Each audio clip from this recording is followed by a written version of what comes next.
Sister Mary Hype.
Welcome to Abby's Twitch stream.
Squad stream has started, Matt. Oh yeah. I also have a Mountain Valley seltzer. You know what? I like that energy. We're gonna go chaotic into the week. Let me know if it gets too loud. Otherwise, it's staying high. We got a squad stream. Squad stream. Squad stream. This looks disgusting, but it tastes good. Well, should we call on Matt? Oh, Matty boy. Oh, Matty boy.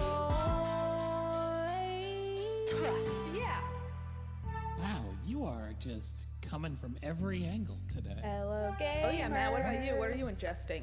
Really? I don't even have a singular Sister Mary thing here. Hype. I should. Thank you for We got a subscribing. squad stream. And Toilet's Paper.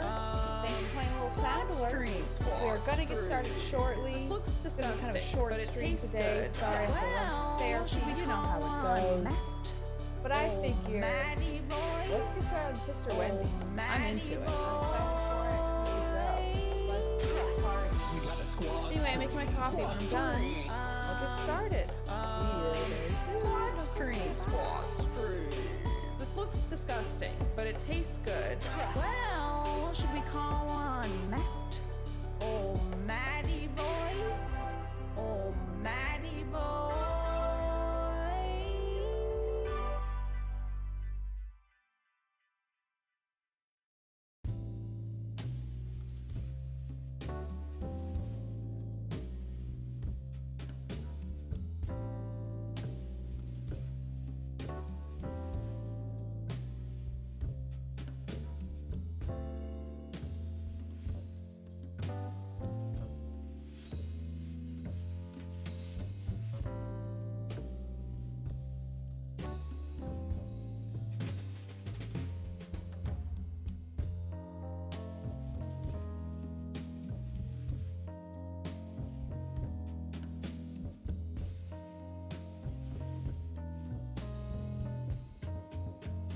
Okay, I'm back. Burning up my microphone. Everyone's saying they can't hear me over the music. And I'm sorry. I'm sorry. Hello? Foozy show. Foozy show. Foozy go. Bus I go. If I was high, that would have fucked me up. Hi, Tater Tot. Hi, little man. No, don't watch Minecraft. Anyway, shall we get started? Ready? 3, 2, 1. Oops. Why is it not? Oh, I know why. Hold on. Just a second. Don't worry. Ready? Enable. Activate my camera. Real zoomed in. Doing dark pictures. Hi, Tater. Do you want to come up, buddy? Stare at me. Away. Anyway, hello everyone. How are we doing today? I just want to say my friend embroidered this jacket for me. My friend Zoe did such an amazing job. Isn't this amazing? I'm going to show you the back. I think it's so cool. We're talking about art, so I want to show off my friend what my friend did for me. She embroidered it. It really makes me so happy. I love Zoe. I love friends. Aren't we all thankful for friends? I know I am. That's all I have to say about it. I'm having an iced coffee today. An iced latte, one would say. I didn't froth the milk, but I think technically it's a latte. Shout out to friends. It's my birthday and my name is Art. Nice. Happy birthday, Art. Okay. Shall we? Anyway, I have, like I said, when the audio was too loud, I have therapy soon. So it's going to be sort of a shorter stream. But I figure we're going to watch Sister Wendy. I'm genuinely very excited. Yeah, I don't know. Maybe we'll make it a Monday tradition every Monday for 10 Mondays. We will watch Sister Wendy's Story of Painting. First comment on this video says, Sister Wendy is one of the best art critics ever. She is effervescent in her enthusiasm for art and its relationship to the human spirit. Well, that is a good comment. Thumbs up. Anyway, friends are great. Especially grateful for the friends I've made in this community. You know what? Well said, Jordan. I'm really thankful for this community as well. I know I don't pop into the Discord so much, but every time I go in and see y'all chatting and talking away, it really does make me happy. And like seeing the regulars in the chat. You don't froth the milk for iced lattes anyway? Oh my god, yes. But truly, I think everybody is really so, I don't know. It really makes me happy that I have a nice community full of good people, genuinely. I'm more excited about this than I really should. 100% here for Monday Art History streams. Great. I have no idea if I'll be able to archive them or anything, but we're gonna try. Okay, shall we head over here? Okay. So I guess I'll say this is I don't think John Shrewbrook made these videos, but I feel like I should show, like, this is who's posting this. Thank you. Okay. Shall we get started? Is everyone ready? The Discord price really subsumed. Well said. Ryan says, I'm a Discord lurker, but every time I pop in, it really brightens my day. And I agree. So Sister Mary, I only heard about from our, what's it called, streams. Pentiment, which I'm excited to get back to. So I've only heard about her through Pentiment, but the beauty of Tater Tot. Oh, but anyway, she's a nun who does art history, I guess. Which I love. I really am such a sucker for art history. Great Art Explained, that YouTube channel. It's so good. Come up, Tater. Ooh, he's doing the big stretch. Mwah. Sorry, Tater wanted to come up, and he does the big stretch. I don't know if you saw it on camera at all, but it really makes me very happy. Okay, let's get started, Tater Tot. Get started. I may pause and interject my thoughts and feelings. Let me know how the levels are for you all. There she is, Sister Mary. Pizza buggers. This is a good day to live hard. Well said. This is loud for me. Oh, there's catnip on the desk. That's why Tater Tot's excited. Okay. Just a warning, everyone. She's gonna fade off like a ghost at the end. She really did get to go everywhere. Okay. So I'm guessing Ireland or England if it's the mists of time. Where are their misty vistas, Tater? Oh, sorry, my cursor. The story begins here, in the Dordogne in southern France. Ooh.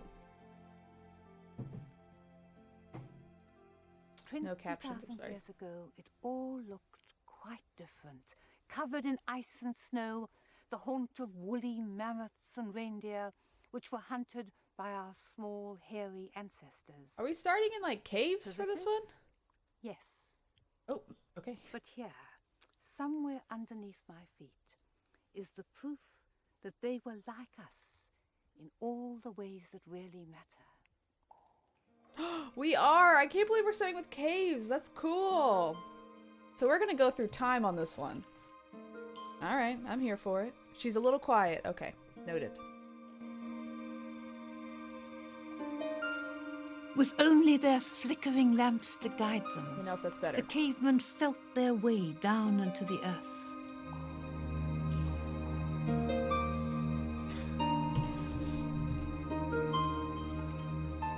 First couple eps are really early, then they slow down the modern era. That makes sense. That makes sense. When the prehistoric artists came to Lascaux, the caves were impenetrably dark. These great images were not made to be seen, still less to be sight-seen. Why did they paint them here in the depth of the earth down winding corridors?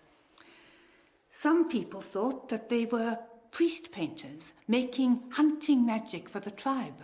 Oh. But the animal the tribe lived on, using every part of it, a kind of walking supermarket, was the reindeer. And they don't paint reindeer. Yeah, I'm right around Christmas time. What they paint are the great bulls and bison and the wild deer, all the animals they didn't hunt, but they watched them. Haven't they also revealed that, like, Take when my you favorite put image, a candle in there, the great it changes horse, the image? the 'cause it makes it Mongolian move? horse. The Mongolian horse doesn't really look like that, with that great sway of the belly and that sharp nose and the inspired black calligraphy of the legs. It's, dare I say it, an impressionistic horse. An impression of a horse, and yet an odd impression. Almost as if the artist was not trying to show what a horse was like, but what it felt to be a horse. Whoa. Or look at the great bison. These two great black balls of male erotic fury going to explode on one another. Man, this He's lady's looked, awesome. the artist. He's seen that one of them is losing his coat because it's spring, the rutting season. observation, and yet emotionally, how right. That great red streak shows something of the feeling of the animal. And it's this looking with awe and with wonder that makes Lascaux what it is. Because all these animals are beautiful. And centuries ago, when there was room on Earth for all of it. Okay, I was being corrected. I guess I wrote Sister Mary. Look, Wendy, Mary, they're both nuns' names, okay? We've updated. Sent to Sister Wendy watch party, okay? Sister Wendy. Use me, thank you. Her name's Sister Wendy. How humankind must have yearned to be strong and beautiful, free, innocent, all the things that they were not and we are not. Oh, okay, sure. And perhaps that's why they made these images secretly in the earth, to honor the animals. And so you see, scientifically, these are primitive people, because science advances. It's like a ladder, one step leads to another. But art isn't like that. Art is about being human. Children make art instinctively. Archaeologists know when they find evidence of art, they found evidence of human beings. It expresses all that is best in us, our desires, our hopes, our truth. And so art changes, but it doesn't get better. What? And oh, in the okay. great That's hall fair. of the bulls, with these images Because of it doesn't majesty. get better, I was like, rude, but I see what she's saying. It's always been good. And power, so strong, so dignified. We understand that painting starts at the top. I hope that they also And show after the the penis caves, graffiti in a ancient blank. Rome, you know? Like the Colosseum. 15,000 years go by, and then the story starts again in ancient Egypt. Damn, this lady gets to go everywhere. It's so cool. Oh, I would love to go to Egypt. In the it world seems of the pharaohs, difficult to the travel to, especially Tutankhamun as like a world, white woman, but human creation was on an epic scale. But though we know the names of the rulers, we know practically nothing about the architects, sculptors, and painters. They were merely functional, as you can see from the name for both sculptor and painter, he who keeps alive. Essentially, the art of ancient Egypt springs from their intense belief in the afterlife. damn, this is so cool. They always show pyramids. They never show this stuff when they show ancient Egypt. Originally, all these temples were covered in brightly colored paint. But the harsh outside world erodes, burns, bleaches out. Damn. Who decided to let a It's nun do only this? in the Like, how did sealed this away happen? places, like the tombs, where paintings have survived.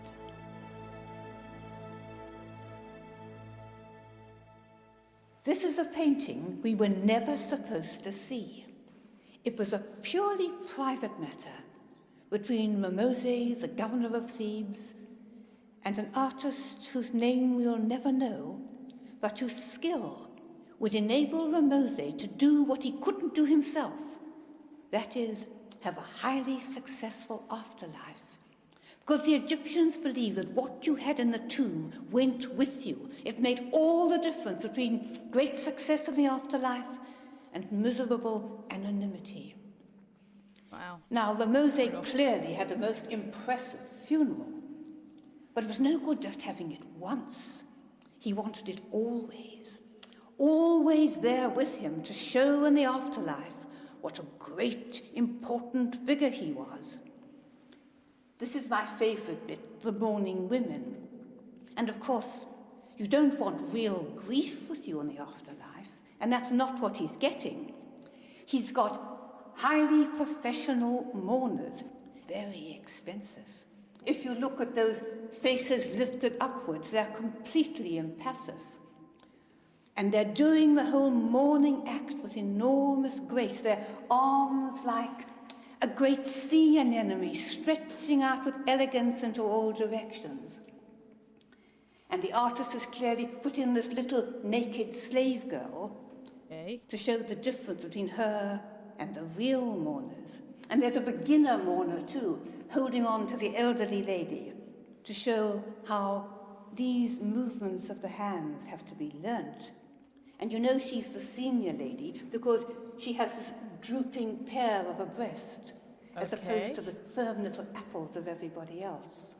I didn't really expect this to be like this. I'm also very curious. I mean, I guess she must have the history on these.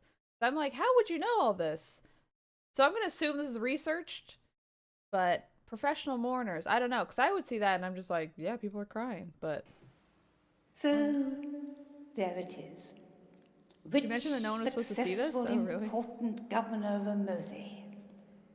Well, that And what makes a sense joy. that she'd be like, let's look at the thing we're not supposed to look at, considering, you know, how many graves did we rob, essentially, in ancient Egypt. Making up she goes like a tour guide. She comes to the nitty a lot. Nice, dude. I mean, this lady's great. So there's like also, I'm going on a little aside here, but there's also a documentary. It's like one of those like Master Chef documentaries that they have on like Netflix, I think. And it's about this Korean monk who like makes really good food. But I'm like very curious.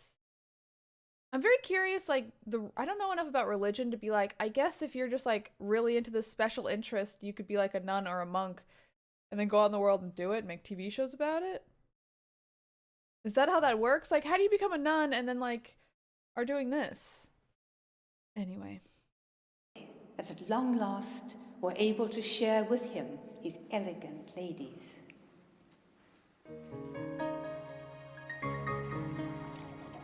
Sailboat. All right, where are we going next? We're staying in Egypt. What do you think? What's next on the Whatever journey? the subject, Birds. Egyptian tomb painting obeys the same rigid rules.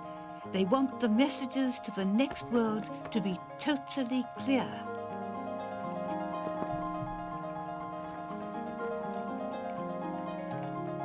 What gosh, one on a boat. nobleman wanted was an eternity hunting on the Nile.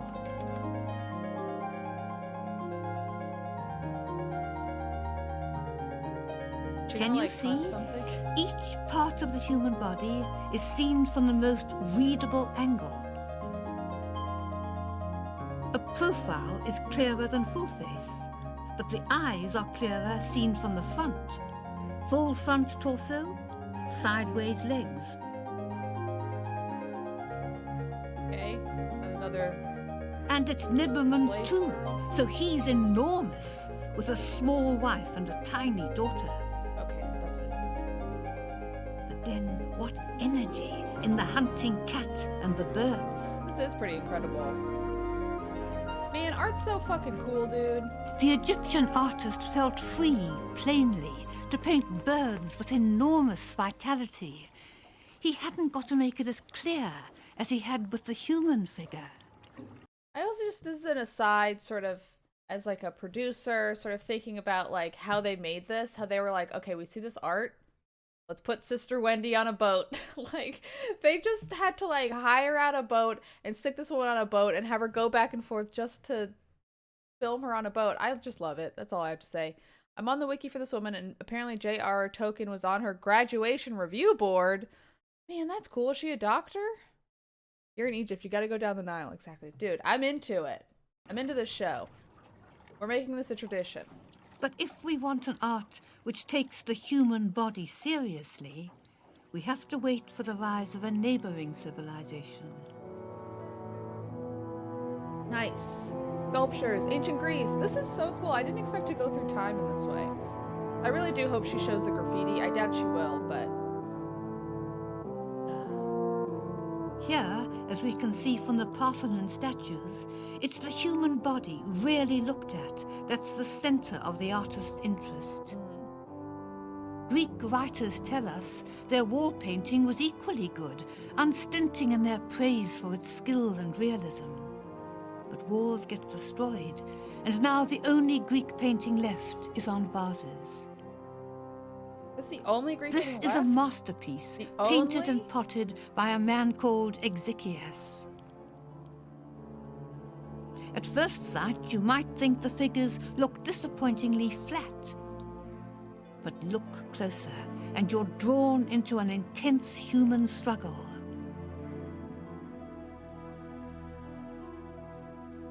Okay. You can see what the main story is, a man-woman conflict. But for the Greeks, it was much more than that. This is the story of the famous Achilles, the greatest of the heroes, a killing machine. And the woman is Penthesilea, queen of the Amazons, that Greek horror story of the race of fighting women, aggressive women. Oh, horrifying. What is she? A vulnerable young girl. They're so different. The man is a great black menace. He even looks masked. We see that he's a man, but we can't see his face. And the woman is all white and soft. We see her face all right, with its clear skin, her black curls. She's so lightly armored, and he crushes her. And the story says that as Achilles killed her, as he drove his spear through her throat, their eyes met, and he saw how young she was and how lovely and how brave, and he fell in love. Oh, shit. But he'd killed her. Oh, shit. And of course, in killing her, he'd killed perhaps his own future happiness. And this is on a vase. Think what the wall painting must have been like. Wow. People in chat are saying they want to do sculpting when they hire. Man, I don't know anything about sculpting, like how to do it. It seems really hard, but it seems really cool. I also am curious, like, are there sculptors today? Like, are there modern sculptors? 79 AD. Vesuvius erupts, burying the Roman town of Pompeii. Is she gonna show the guy jerking off when the thing erupted? I hope so. This is one of those instances when something happened that for those concerned was a tragedy, because they died, choking in the volcanic ash, struggling to breathe. And that's a terrible way to die.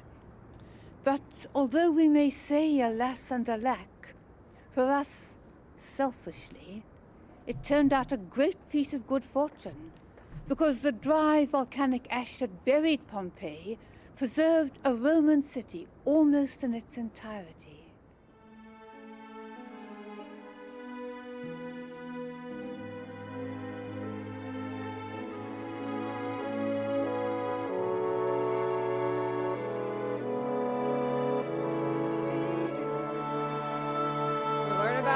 It's true. I don't know if we're going to be able to archive these videos. It's wonderful that we have Pompeii, and I don't want to sound ungrateful, but it was only a small provincial town, and we can't really expect great art here. Like the Greeks, the Romans were also interested in realism, but they can't always quite carry it off. These figures are rather unconvincing.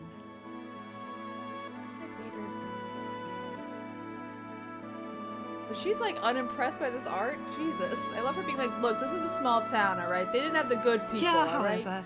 is a portrait of an unknown couple which really shows Pompeii's art at its best. Wait, I have a question. I'm Tater Tot, and I may have just talked over this, but if she, like, is the reason why that Pompeii still exists because it got, like, covered in ash and buried, and then it was excavated later? Like, why do we have Pompeii still? Why was that not, like, you know, bulldozed over? Okay, correct. Okay. Ow, Tater, it was...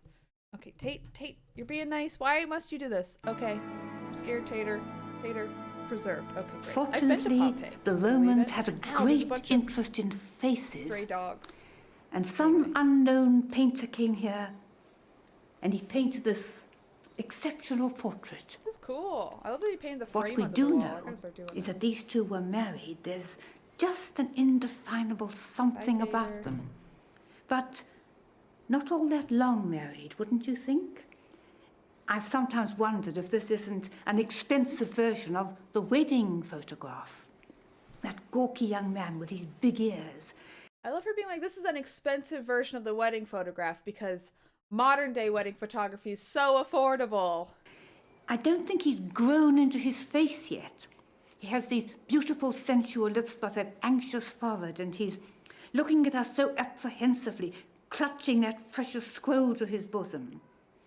And then his elegant wife, who I think will drive the family car. She's gazing pensively into the distance with her pen at her delicately pointed chin. And that direction of the gaze, hers to the distance, his apprehensively out at us, just suggests so subtly that this is a marriage that hasn't yet come together. And because this house was still being built when the volcano erupted, the odds are it never had time to come together. Damn. They move us and interest us, and that's what makes a good portrait. And it's still more moving when we remember that for hundreds and hundreds of years, we won't see something like this again. This also really makes me, I like have a bunch of stuff in my kitchen I want to hang up, and I don't have frames for it. And this makes me want to just like I'm just going to paint frames onto my wall. I think that would be pretty cool. I don't know. I like love stuff like this. I genuinely find like going to museums, watching stuff like this to be so inspiring, and not always just in like a one-to-one, like I'm going to do this on my wall, but also just in like, I'm going to write about comedy stuff, and like knowing about this always adds a little spice, adds a little flavor. And now we got like 2 layers of art. She's talking about art, but the whole documentary is a piece of art. Anyway, I really love art, and I love consuming this kind of stuff. People looking at us from a wall with such dignity and vitality and intimacy. Okay, everybody keeps talking about an SNL sketch. We can watch it after this. Anyway. Uzi Joe says, if you listen with headphones and turn the volume up, you can hear Sister Wendy's mouth noises. I hope nobody ever says that about me. Anyway, carry on.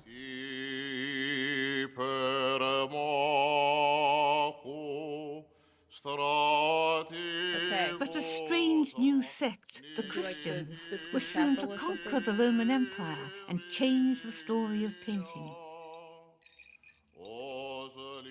In the East, there was a great reaction against the power of the image, the icon.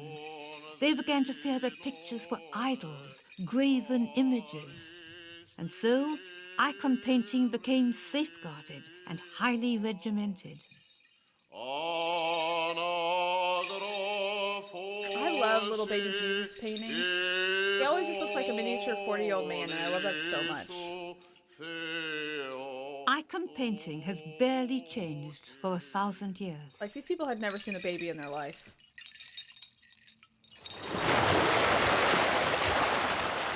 Wendy, no! Don't do it! You have so much to live for! Okay.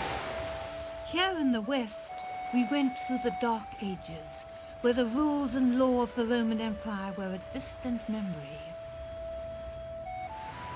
Christian communities like the monks on the remote Isle of Iona lived in real fear of Viking raids. But here they were also free to use their Celtic traditions to create the greatest work of art ever to come from the British Isles, the Book of Kells. I don't mean to be like that guy, but I'm just thinking about getting this made today. She goes so many places. It's so much money. She's a freaking nun, and they gave her her own show that it has so much money. Ugh. The era of TV like this is dead, but it makes me sad because this show's great, and it's such a singular thing.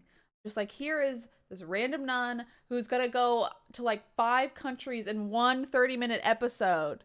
Anyway. If I say this is a book to die for, people probably did die for it. Hiding it, finally escaping with it. One can imagine a little boat, a coracle, and some monk sitting there with the Book of Kells clasped to his breast, one of the few survivors who had to live to take the precious book back to the Irish mainland. And even there it wasn't safe, because about 200 years later, somebody stole the book. Not, alas, for the book itself, because it was probably an illiterate thief, but for the wonderful binding and the casket it was in. And then the wretched villain threw the book into a bog where it stayed for some months until, happily, it was found. You went into a bog? And then Cromwell's men came, and it was sent to Dublin to be safe. And then the worst came, because a well-meaning restorer thought the book might look better if it was slightly smaller, and cut bits off. Here you can see this extraordinary page of St. John.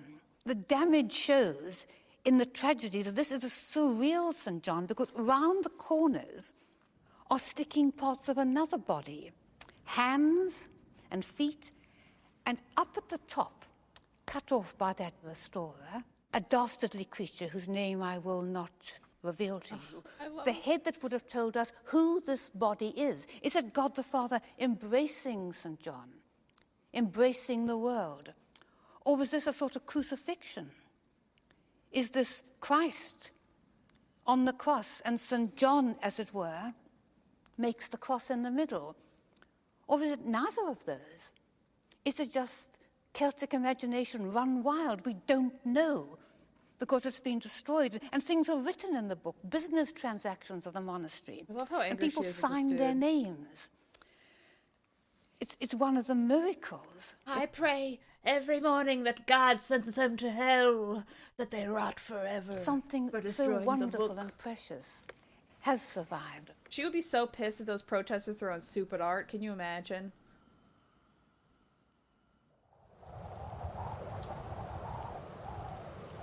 Voldemort. It's very funny. You did spell Voldemort wrong, but I like how you spelled it better. Oh, I love castles.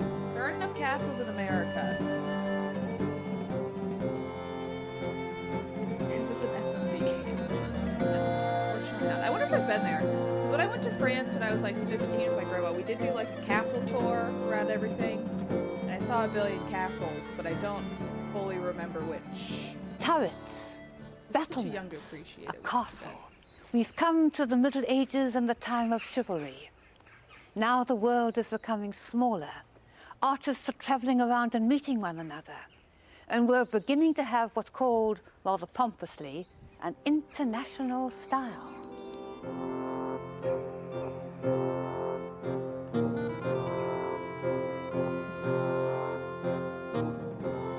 The tapestry, what do we got? The Paint? very rich hours of the Duke of Berry, a suitably luxurious title for the sunniest Middle Ages ever painted. Shit, let the bird go! What the fuck, dude? Gentry play, happy peasants toil.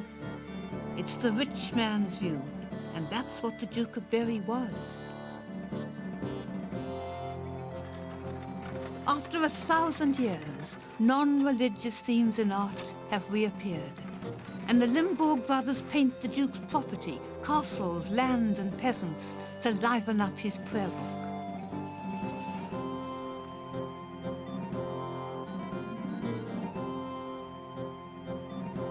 The only castle painted by the Limburgs which survives today is Samur in the Loire Valley.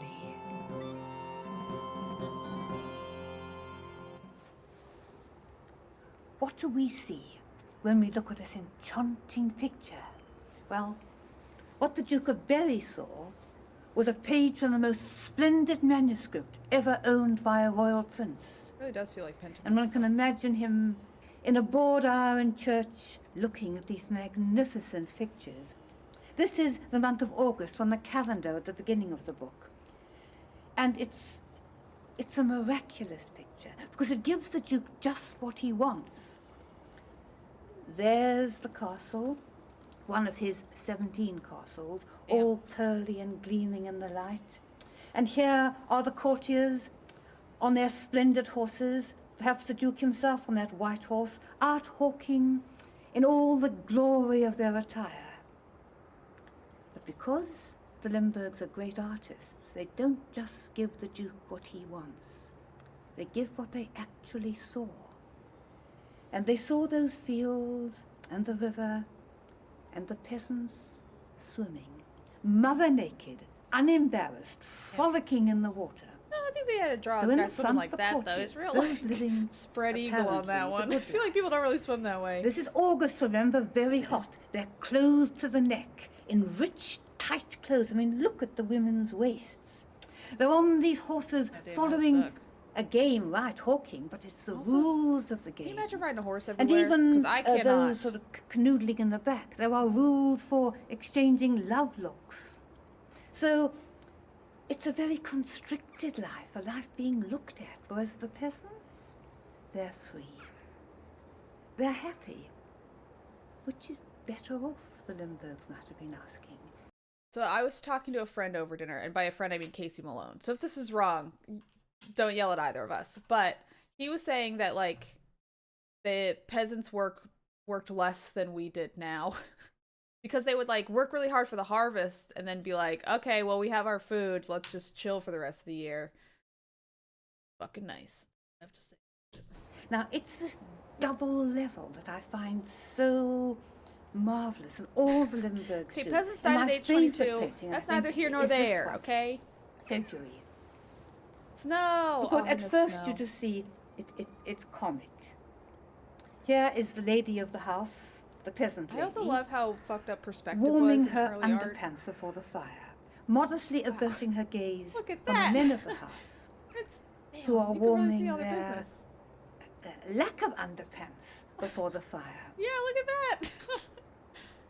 And it's this ability truly to look without fixed ideas Ankles. of Well what said, is Neiman fitting, Otter. Thank you so much for the that 2 months. makes great painting.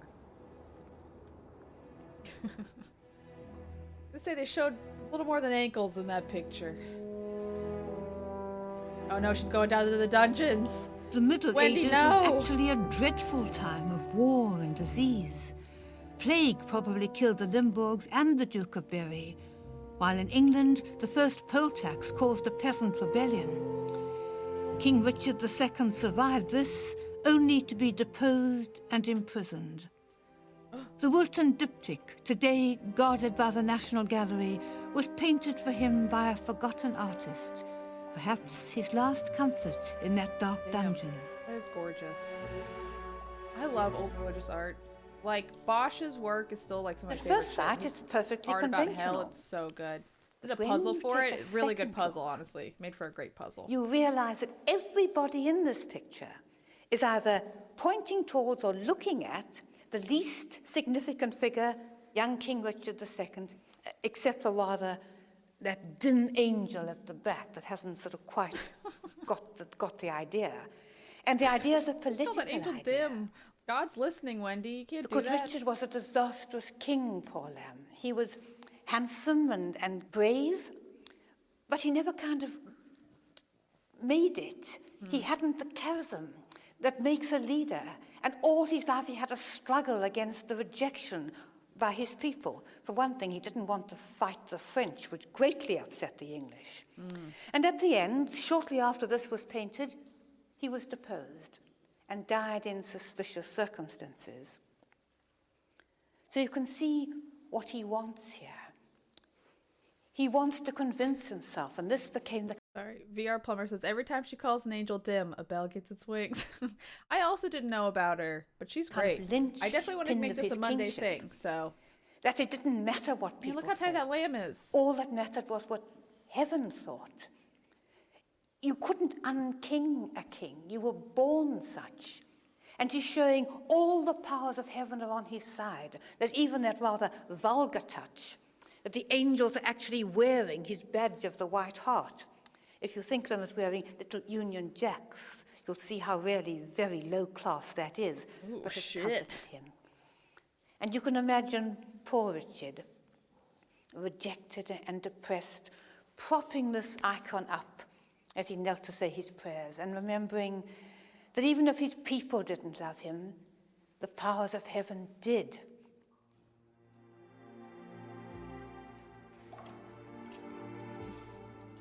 In the story so far, we've spanned centuries and continents. But in the next program, our story becomes focused through one man. Ooh. His name is Giotto. Giotto? Aw, man. She wrote, man, I love Sister Wendy Beckett. This was so cool, genuinely. Le Thought Espace? You guys see that? That's fun. Anyway, really loved this. I don't remember who recommended this the first time, but it's great, and I can't wait to keep doing it. Tomorrow, let me check my calendar and see if I'll be streaming. I think, yeah, I should be able to stream. Probably not a super long one, but should be able to stream tomorrow, so I'll see you there. Anyway, yeah, next Monday, I want to go back to more of this. Tim Robinson produced this? Damn, got lots of questions. I loved this. I love Sister Wendy. I want to keep watching more of these. I loved this. Ancient stonework is really fascinating to me, dude. I mean, I don't know. Really just ancient. Wait a minute, hold on. Let me just show you. Sorry, gotta go. Boop. I just saw this. Sister Wendy on Piss Christ. Is the great sense of freedom. And wouldn't you agree, you say, that Piss this great Christ. gift of the 20th century to Piss artists Christ is a was this controversial growing photograph by sense that American they weren't photographer. bound by the rules, they were free. I want to hear Isn't talk that about what Piss Christ. has gone wrong with the 20th century? That the loss of boundaries, the loss of principles of life, the loss of tradition, the loss of convention and order? Can you speak more quietly, actually? I think one could say that's what's gone wrong. But as you know, it's a principle of theology that an abuse should not take away a use. The fact that one abuses something doesn't mean that something wasn't a good thing to start with. I personally like rules where I feel much freer within them. Right. But one should never be constricted by the rules. And I think this freedom is in itself a good thing. The fact that it's gone Yeah, to this people's lady's heads great. and they've become very silly is very sad. But we hope it will pass. Were you not offended when you looked at Andre Serrano's Piss Christ? Did you find that denigrating of the simple figure of your faith? Well, actually, no, because I thought he was saying, in a rather simplistic, magazine-y type of way, that this is what we are doing to Christ. We're not treating him with reverence. His great sacrifice is not used. We live very vulgar lives. We've put Christ in a bottle of urine in practice. It was a very admonitory work. Not a great work, because one wouldn't want to go on looking at it once one had, to one's distress, seen it once. But I think to call it blasphemous is really rather begging the question. Dude, I love this lady. What a great perspective. I don't know. I mean, of course, she's like studied art. It makes sense she would, you know, have an intelligent take on this, but I don't know. Big fan. Sister Wendy. I'm going to try putting this up on YouTube. We'll see how it does. Yeah. Anyway, thank you as usual. I really loved streaming this, and I hope to stream some more next Monday. But anyway, I will see you all tomorrow. Why don't we raid Nextlander, because they're streaming, so I'll see y'all over there. Talk about Piss Christ, please. Anyway, I'll see you later. Goodbye, everyone. Thank you as usual. Bye.